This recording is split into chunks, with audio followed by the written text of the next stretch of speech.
Olá a todos! Estamos aqui mais uma vez no canal YouTube do Geração 68 para mais um capítulo do nosso debate sobre as armadilhas que enfrenta o governo Lula. Esta série, você sabe, está baseada nos artigos escritos por Jean-Marc von der Weide, que você encontra no site do G68. O link está aí, abaixo na descrição. Neste programa, vamos debater sobre as relações internacionais do governo Lula.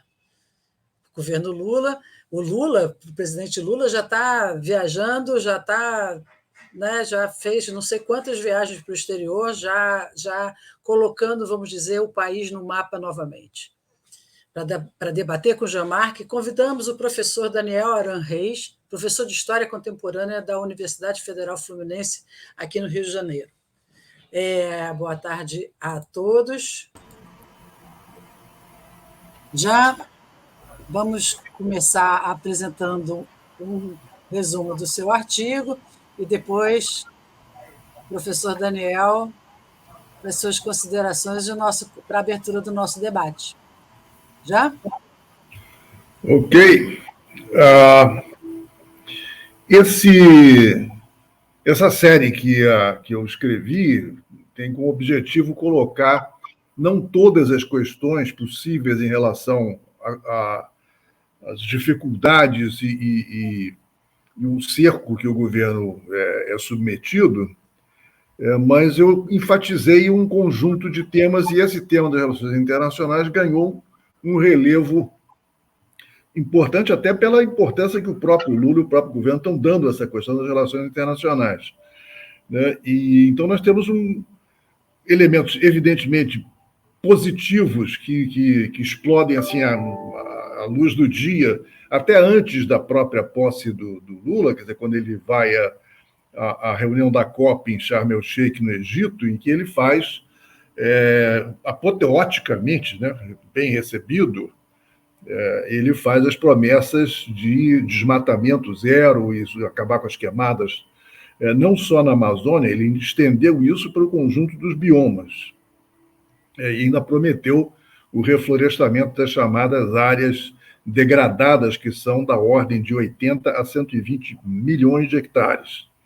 Bom, isso é o lado, digamos, de grande repercussão positiva, que se colocou, o Brasil volta ao cenário internacional depois de 4 anos de pária, né, do Bolsonaro, e isso foi muitíssimo bem recebido, como outras visitas que o Lula fez depois de tomar posse, também foram de grande repercussão.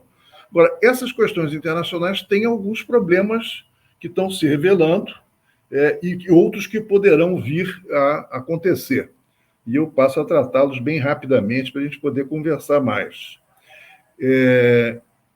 A questão em primeiro lugar, a promessa de desmatamento zero, quer dizer, ela vai esbarrar no Brasil, mesmo que reduzida ao foco principal internacional, que é a Amazônia, né? O resto do Brasil não tem essa relevância toda para o campo internacional, então tem um pouco a minha sensação de que se tacarem fogo na metade do Pantanal, como fizeram no governo do Bolsonaro, aconteceu há 2 anos atrás, quer dizer, não sei se isso teria grande repercussão internacional. Agora, a Amazônia tem, né? Inclusive porque vários governos estão colocando recursos, bilhões de dólares, tem promessas e dinheiro real que já está até disponível para que essa ação se dê.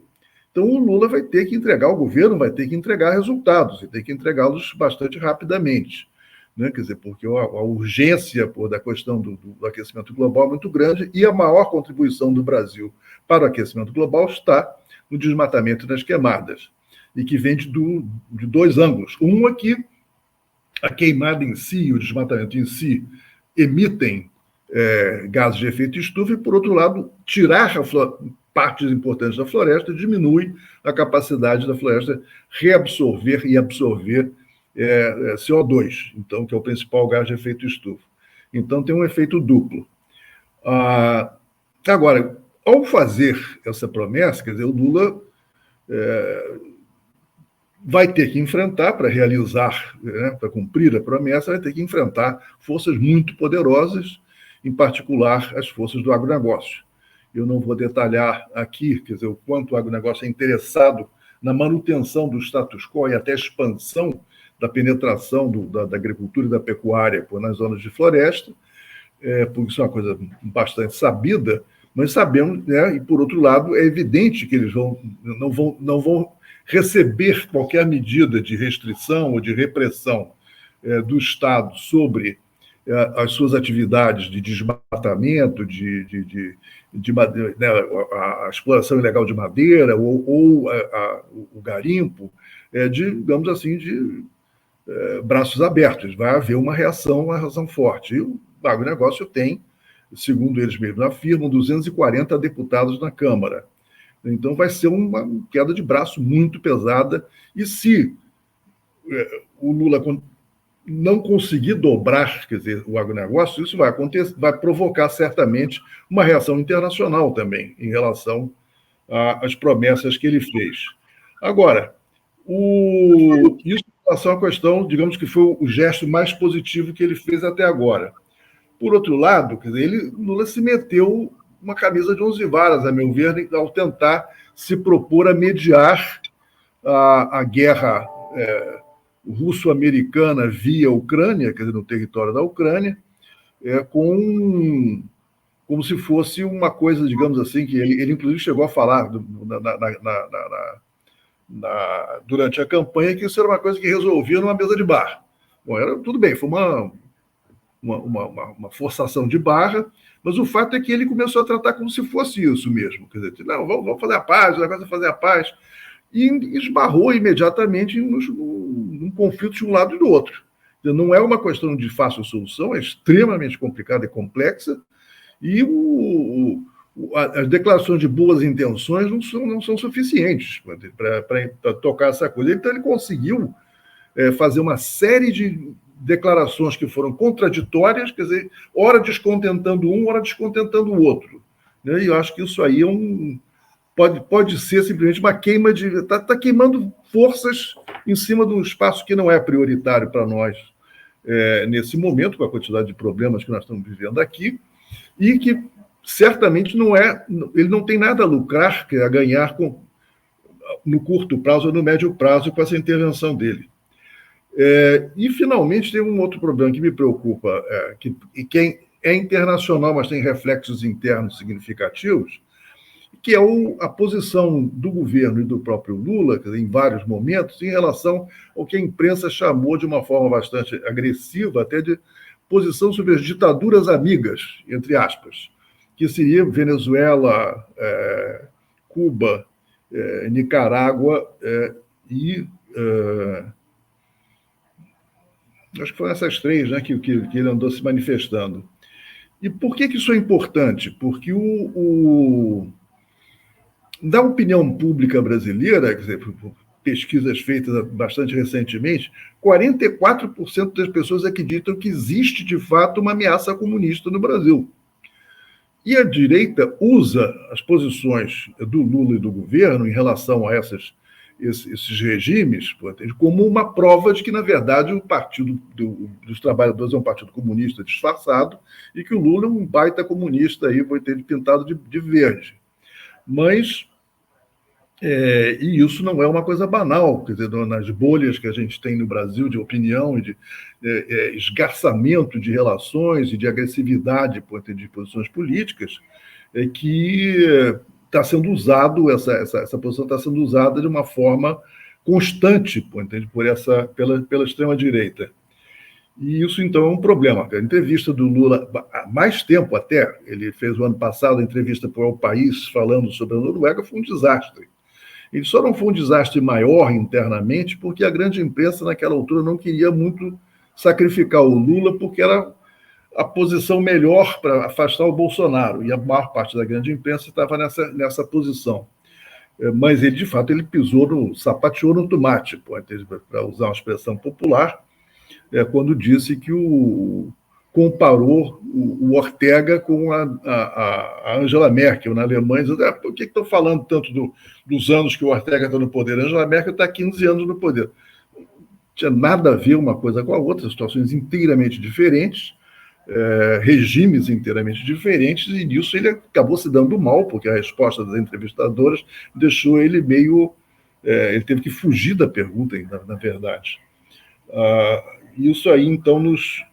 E, finalmente, eu vou só terminar aqui com digamos assim, uma dúvida que talvez o Daniel possa até nos ajudar a esclarecer. É o seguinte: eu não entendo muito bem por que o Lula adota essas posições, porque ele não tem a tradição da esquerda brasileira, que veio de uma grande parte dela vem de uma formação no Partido Comunista, e que tinha, eu diria assim, que tem uma espécie de cacuete do passado que muita gente ainda mantém, quer dizer, essa postura, digamos, da necessidade, enfim, de justificar regimes ditatoriais a partir de supostos ou reais avanços sociais, por entender que elas propiciaram.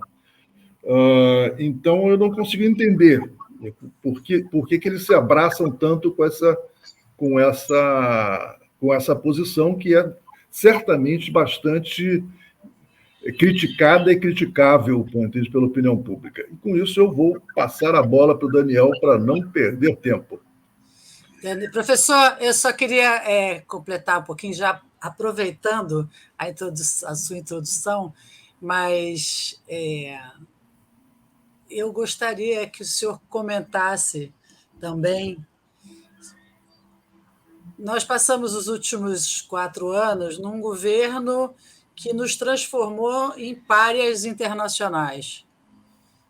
Nós tivemos a pior política internacional possível, talvez impossível de se fazer. Então, essa transição novamente para o Lula, né, e com essas questões, com uma diferença muito grande nessa postura dos discursos dele com relação a questões internacionais, inclusive mais específicas na América Latina. Eu queria que o senhor fizesse essa introdução também, colocando essa dificuldade também de sair de pária de novo para o mapa. Boa tarde, professor. Boa tarde. Boa tarde a todas e todos que nos assistem. Aqui, em primeiro lugar, agradecer ao Jean e à Cecília esses convites para participar aqui dessa conversa, que me parece muito importante, né, sobre as armadilhas do governo Lula no que diz respeito à política externa, né, à intervenção do Brasil nas relações internacionais. Eu acho que, em primeiro lugar, a gente precisa resgatar, nem que seja muito rapidamente, o potencial que o país tem de ter uma intervenção própria na cena internacional. Nós temos já uma história desse ponto de vista, construída a partir dos anos 30, a política triangular, empreendida por Getúlio Vargas, com a Alemanha de um lado e os Estados Unidos de outro, uma política que foi encerrada com a eclosão da Segunda Guerra Mundial e com as pressões que o Brasil sofreu para se perfilar do lado das potências aliadas contra o nazismo. E depois essa política foi muito ainda timidamente retomada pelo Juscelino Kubitschek, na época da chamada Operação Pan-Americana, no final dos anos 50, também não teve grandes desdobramentos, porque o mandato do Juscelino se encerrou logo depois, e depois tivemos aí uma quadra, né, do governo Jânio Quadros, mantida pelo João Goulart, na chamada política externa independente, né, em que o Brasil apareceu com um protagonismo relativamente importante na América Latina e nas relações com os Estados Unidos e também no quadro da Guerra Fria. Essa política, ao contrário das expectativas das esquerdas, que imaginavam que o Brasil, sob a ditadura, iria se perfilar incondicionalmente do lado dos Estados Unidos, essa era uma perspectiva que havia na frente golpista, mas acabou prevalecendo, a partir do general Geisel e mesmo antes dele, né, na época do general Médici, uma política de eu não chamaria de equidistância, mas de afirmação autônoma do Brasil no quadro internacional, e isso tomou fôlego a partir da gestão do ministro Azevedo da Silveira, já sob o Ernesto Geisel. O Brasil foi o primeiro a reconhecer a independência da Angola, teve uma política externa em relação ao desenvolvimento da energia atômica no Brasil, restabeleceu relações com a China, enfim, uma série de iniciativas que posicionaram o Brasil numa condição muito distinta daquela que era esperada pelas análises de esquerda da ditadura. O que confirmou pela direita o potencial que eu mencionei no início de jogo próprio que o Brasil tem pelo seu tamanho, pela sua população, pelos seus recursos naturais, pela sua posição específica na América Latina, pela sua posição no Atlântico Sul. Todas essas condições geopolíticas dão ao Brasil, conferem ao Brasil uma possibilidade de atuação autônoma no cenário internacional.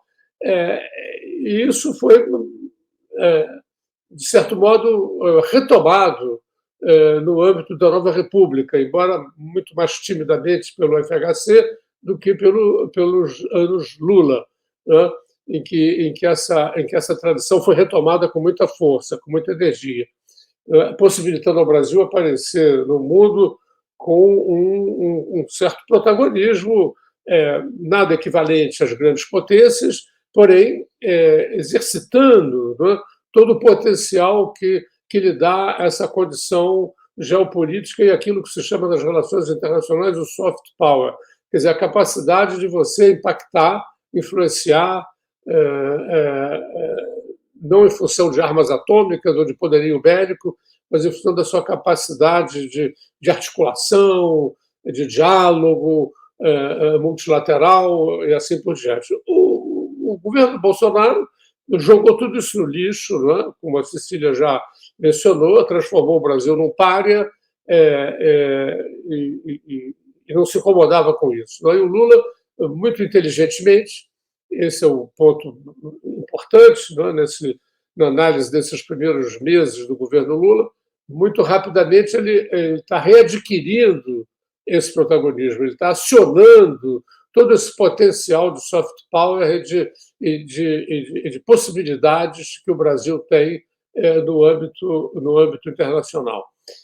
Agora, uma coisa que me está surpreendendo nesse novo protagonismo, né, são os erros elementares que têm sido cometidos pelo Lula, e eu tenho uma certa dificuldade em localizar, porque a assessoria que ele tem do Amorim e do Itamaraty são profissionais da diplomacia, conhecem melhor do que qualquer um de nós isso que eu acabei de dizer, né, mas entra em contradição com as besteiras que o Lula tem dito e com os erros de avaliação que ele tem cometido. Às vezes eu tendo a atribuir isso a uma espécie de autoconfiança. O Lula, em função das dificuldades que ele teve e da maneira que ele superou essas dificuldades, elegendo-se mais uma vez presidente da República, isso realmente deve infundir em qualquer pessoa uma autoconfiança muito grande. Mas, a meu ver, do ponto de vista, se essa autoconfiança pode, às vezes, ser benéfica no plano interno, ele conhece muito bem o sistema político brasileiro e tem uma sensibilidade muito apurada para sintonizar com as aspirações populares no país. No âmbito interno, né, a informação dele é muito discreta, é muito pequena, e então, misturando essa falta de informação com a autoconfiança, pode gerar, como tem gerado, erros muito graves, né?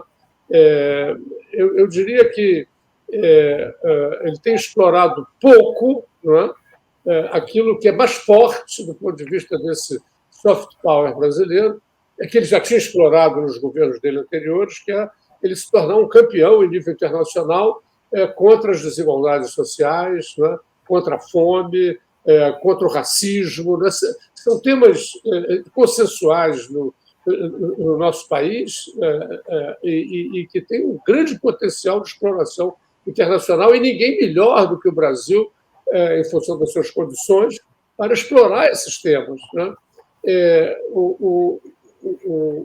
Claro, a guerra na Ucrânia, né, ela é um tema muito relevante, né? E o Brasil não estaria impedido de frequentar esse tema, de participar desse tema, mas não da maneira como tem o Jean falou do negócio da mesa do bar, ele também já deu patadas brutais no Zelensky, né, no presidente da Ucrânia, e depois volta atrás e faz os zigue-zagues. Isso desmoraliza a política externa brasileira, enfraquece a capacidade do Brasil atuar. Eu acho que isso tudo aí merece críticas, né? A necessidade do Brasil fazer uma conferência interna, harmonizar o discurso, porque ele tem todas as condições de ser um grande partidário da paz, sem maiores ilusões quanto às possibilidades do Brasil. Nesse caso, a China, a Índia, né?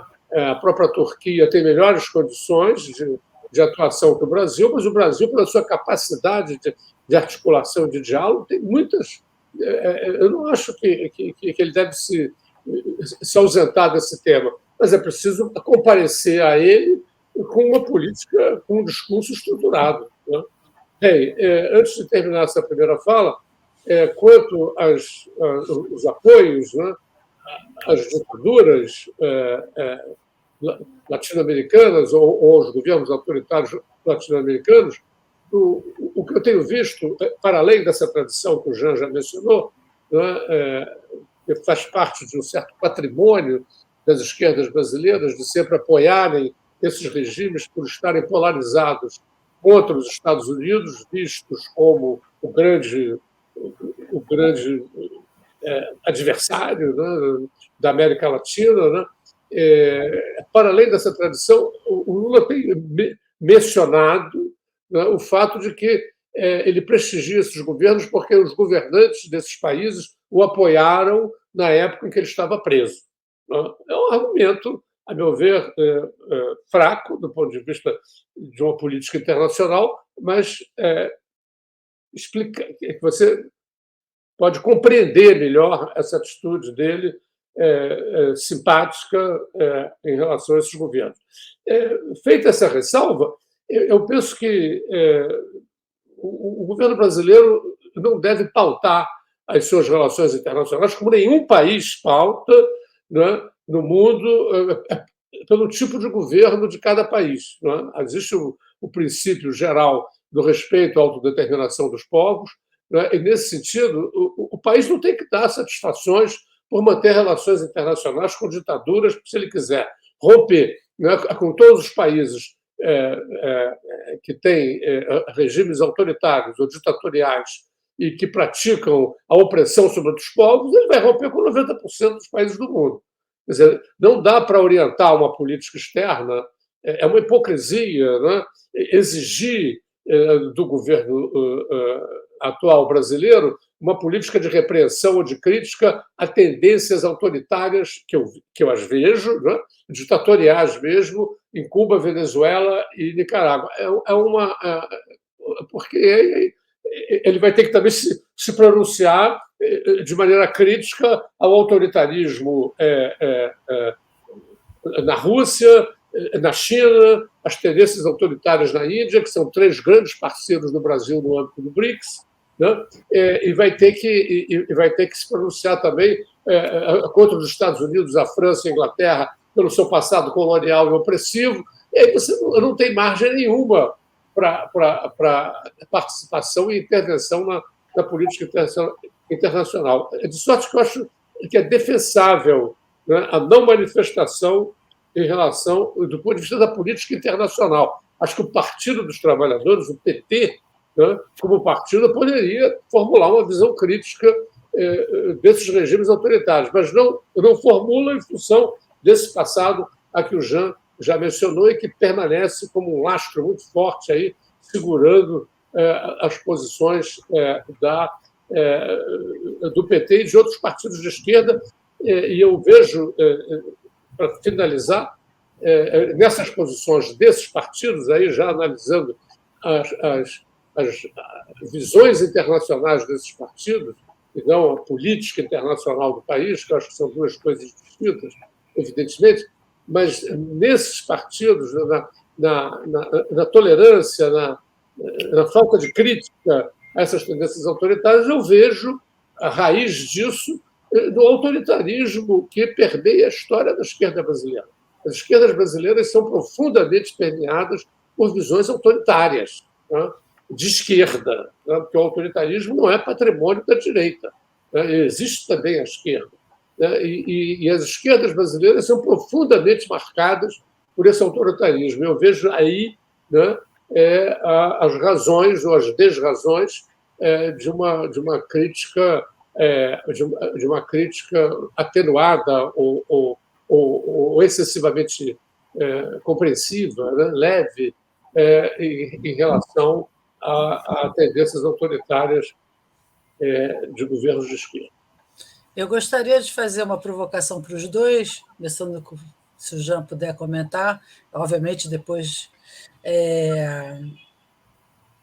a relação a gente está falando de duas relações diferentes, quer dizer, o Lula tem buscado muito os parceiros, a China, a Índia, quer dizer, os antigos BRICS, e obviamente a Europa, que os Estados Unidos, para darem dinheiro usando a questão do Fundo Amazônia, está certo, tudo bem e tal, mas a gente tem uma questão local, quer dizer, do Mercosul, uma questão da América Latina, usando inclusive essa questão das ditaduras latino-americanas, mas a gente tem a Argentina, o Chile, o Uruguai, agora estamos com problema no Equador, no Peru, ou seja, a América Latina também está ainda com os efeitos, talvez, da pandemia, mas está ruim das pernas. Mas eu não vejo, com exceção da Argentina, eu não tenho visto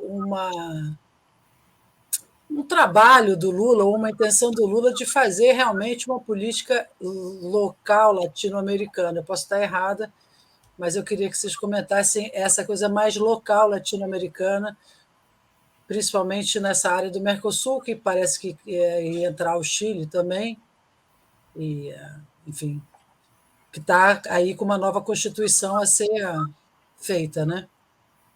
Já? Eu queria comentar os comentários do Daniel, para começar agradecendo muito a participação dele aqui. E eu acho que ele tem total razão quando ele aponta a diferença entre posição de governo e posição de partido. Quer dizer, de fato, não faz sentido nenhum o governo brasileiro passar a condenar, que é o que, de certa forma, a cobrança que vem, né, da direita, da imprensa, etc. e tal, é que o Brasil passe a condenar esses países. Quer dizer, acho que isso não faz sentido nenhum. Teria que, como você disse, tem que estender essa condenação praticamente a todo mundo. Todo mundo tem alguma coisa pesadamente criticável, seja pela história, seja pelo momento presente, em diferentes países. Agora, de fato, a questão que se coloca pela a campanha de opinião da direita, com a acusação de comunismo, ou seja, o que estão tentando dizer é que, na verdade, o PT, o Partido dos Trabalhadores e a esquerda brasileira são falsos democratas, quer dizer, que estão.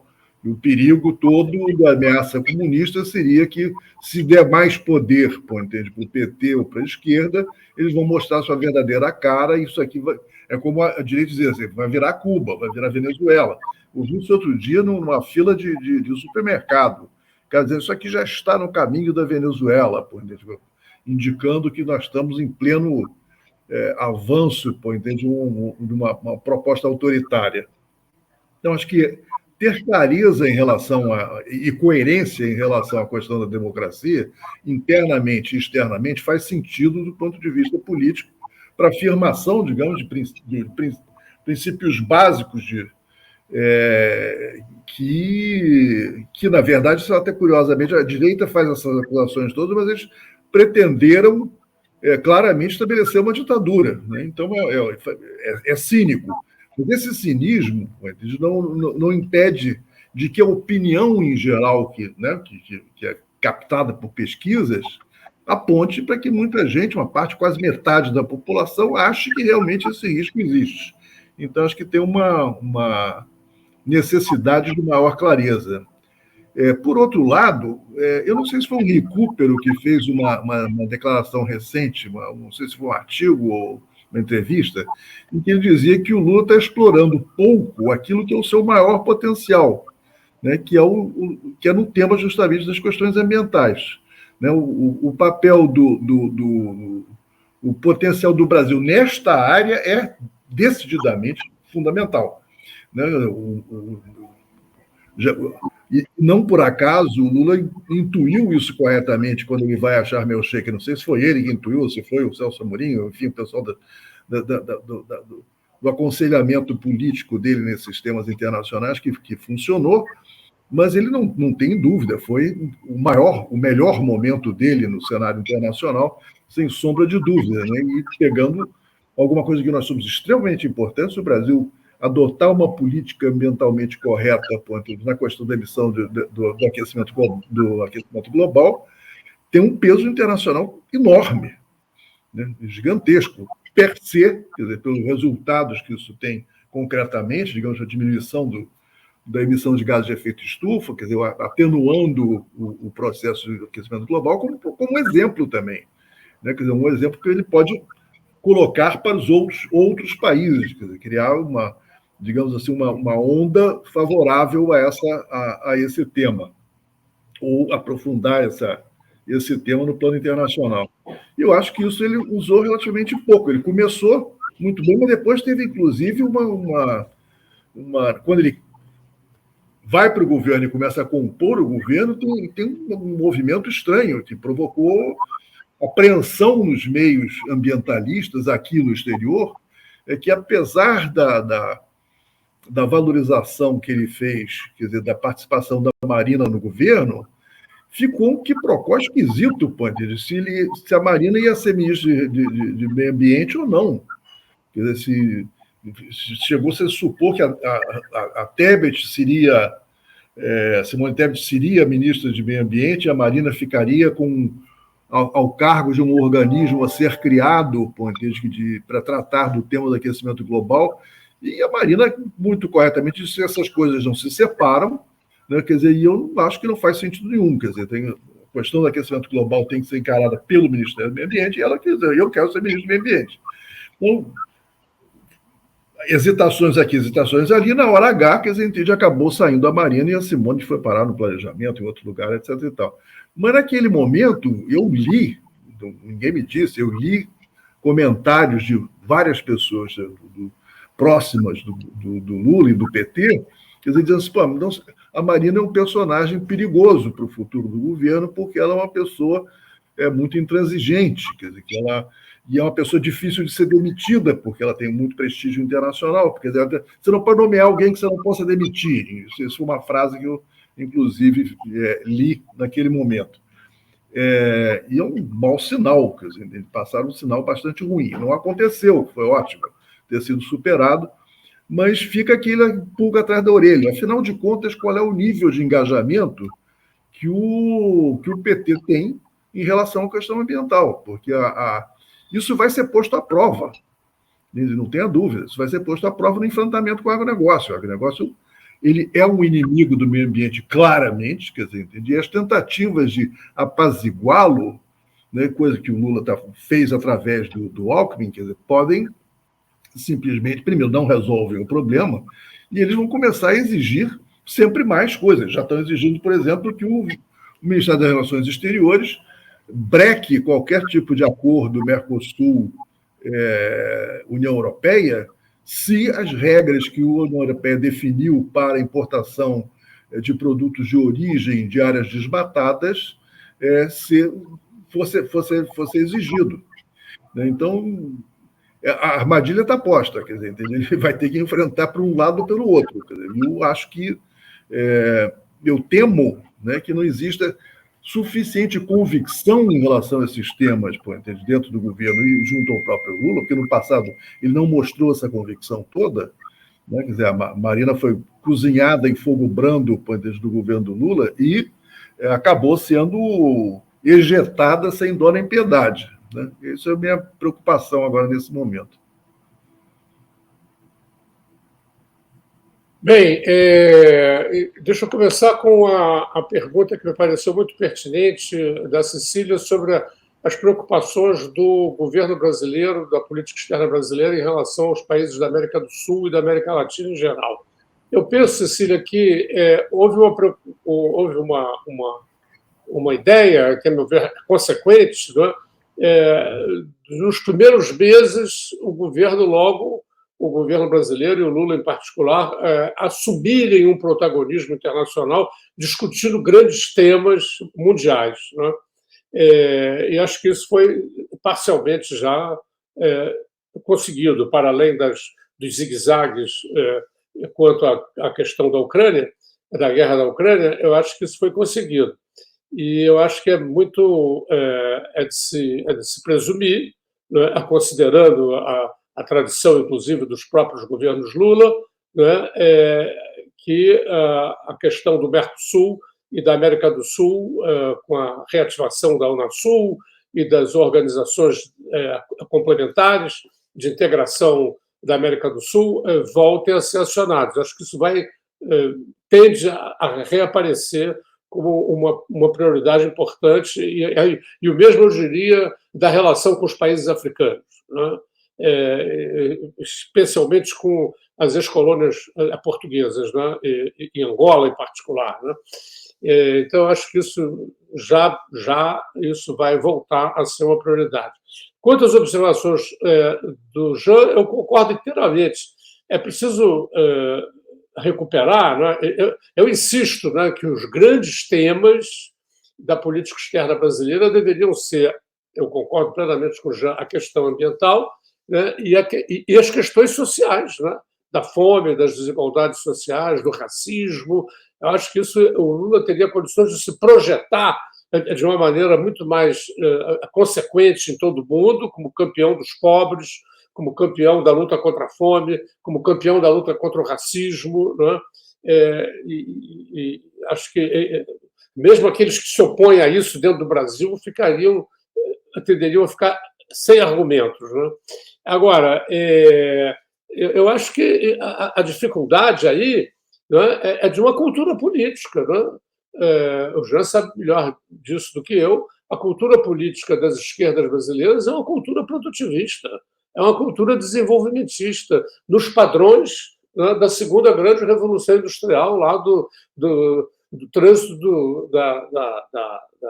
do século XIX para o século XX. As esquerdas brasileiras não superaram, né, basta a gente ler as conclusões dos congressos e das grandes conferências dos partidos de esquerda no Brasil, começando pelo PT, né? Quer dizer, há ali um tributo formal, né, a questão do respeito pelo meio ambiente e de uma concepção de desenvolvimento chamado sustentável, né?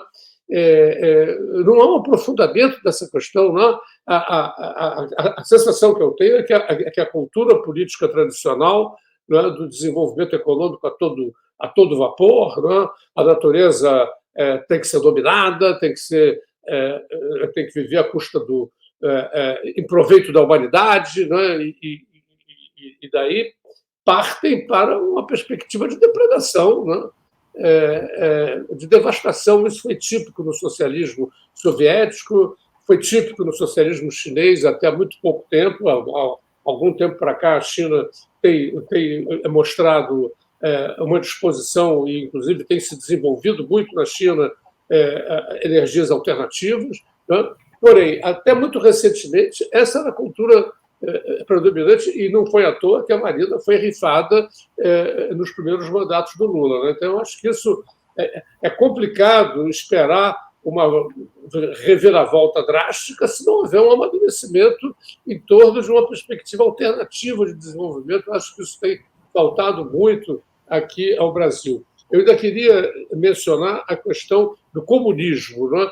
Eu acho que está havendo uma dificuldade do pensamento de esquerda em perceber, né, que o comunismo foi ressignificado.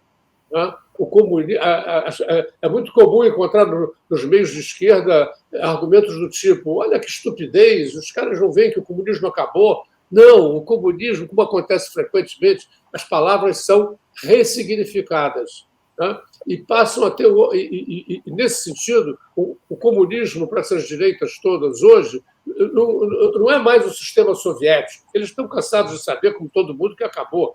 O que eles estão chamando de comunismo, e chamam muito espertamente, porque trabalham com uma palavra porrada, né, em função dos fracassos anteriores, mas o que hoje o comunismo para essa gente toda quer dizer são os valores tradicionais.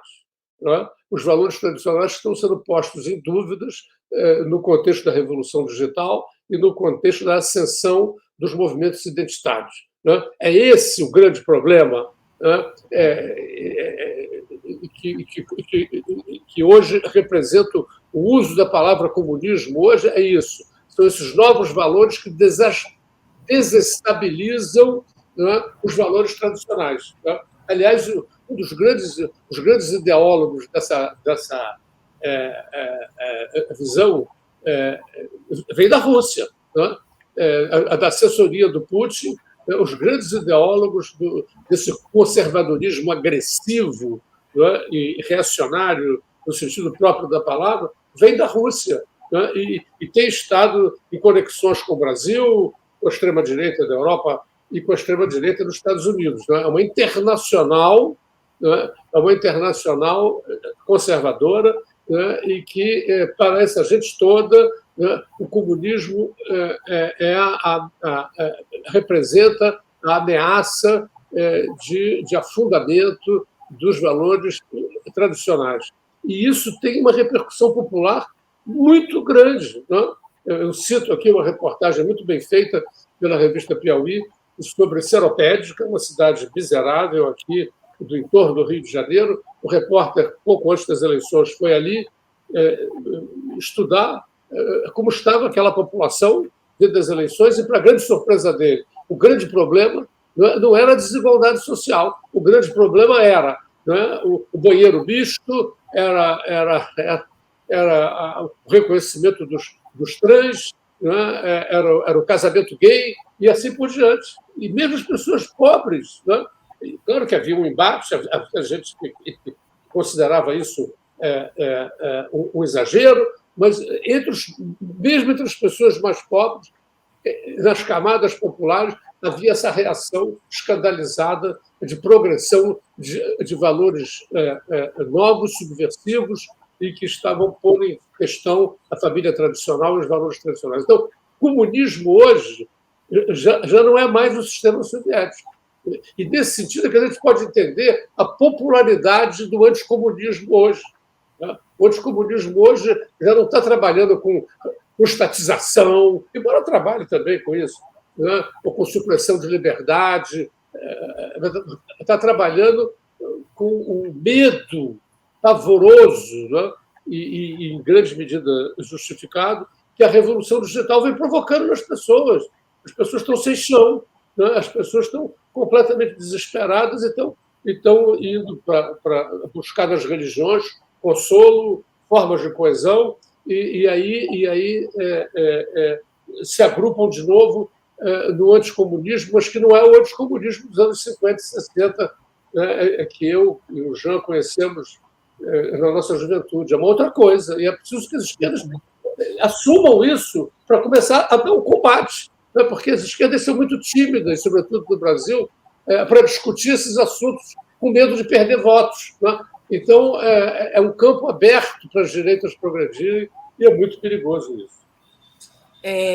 Concordo plenamente. Aliás, uma excelente visão do que é o comunismo hoje. O mundo mudou. E vou pedir para as considerações finais, começando com o Jean, já que, né, para tal, e já agradecendo ao professor Daniel a sua presença aqui no G68. E já convidando a todos para comentarem, compartilharem e deixarem as suas perguntas. Jean? Não, bem rapidamente, que já estamos avançados no tempo. Não, o Daniel desmontou uma das minhas preocupações com essa excelente apresentação da ressignificação do termo comunismo. Eu fiquei muito preso no artigo que eu escrevi ao aspecto, digamos assim, dos valores democráticos que isso poderia implicar, né? Embora seja, como eu disse aqui, uma aparente contradição, porque os mesmos que atacam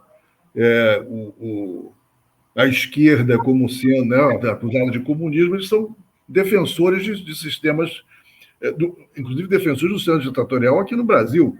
Então, a direita aparentemente contraditória, mas acho que, de fato, a ênfase maior, do ponto de vista de impacto para a população, está colocada nessa questão dos valores, embora eu acho que uma parcela, sobretudo na classe média, o discurso comunista tradicional ainda pega um certo setor, mas acho que certamente, para ter esse grande impacto de massa, não seria certamente suficiente. Então, acho que concordo com a posição que ele tinha. Enfim, acho que nós podemos parar por aqui, porque tem ou vamos ter que reabrir de novo um monte de outras coisas. Bom, eu não vou reiterar meus pontos, né? Quero apenas agradecer a oportunidade de estar aqui debatendo com o Jean-Marc, com a Cecília. Acho que esse ciclo aí de debates em torno dos artigos do Jean-Marc vão desempenhar um papel importante aí no adjornamento das esquerdas brasileiras, né? Muito obrigado. Obrigada a vocês. Então, aguardamos o próximo capítulo.